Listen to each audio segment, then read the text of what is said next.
सिद्धार्थ गौतम ने राजा बिंबिसार को उत्तर दिया, मैं संसार के कलहों से आहत हूँ, मैं शांति की खोज में हूँ। मैं इस दुख का अंत करने के बदले में इस पृथ्वी का राज तो क्या, दिव्यलोक का राज भी न चाहूँगा।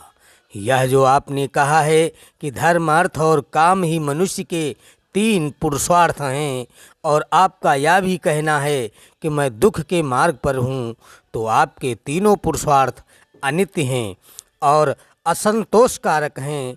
और जहाँ आपका यह कहना है कि बुढ़ापा आने तक प्रतीक्षा करनी चाहिए क्योंकि जवानी का कोई ठिकाना नहीं, तो आपका यह कथन ही सुनिश्चित नहीं है, क्योंकि जवानों में भी दृढ़ता हो सकती है और बुढ़ापे में नहीं हो सकती। चाहे तरुण हो, चाहे बूढ़ा हो और चाहे जवान हो, हर किसी के लिए यही योग्य है कि वह करुणा के धार्मिक पथ पर अग्रसर हो।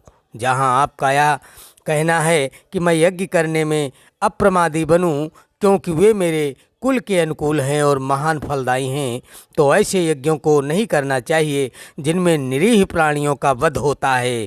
किसी भी भावी फल के लिए किसी भी निरीह प्राणी की हत्या करना किसी भी कारुणिक व शील संपन्न मनुष्य के योग्य नहीं, चाहे फिर वह यज्ञ का फल अनंतकालीन ही क्यों न हो। याज्ञिक होना ठीक नहीं है, क्योंकि ऊंचे से ऊंचा फल पशुओं की हत्या से ही मिलने की कल्पना यज्ञों से की जाती है।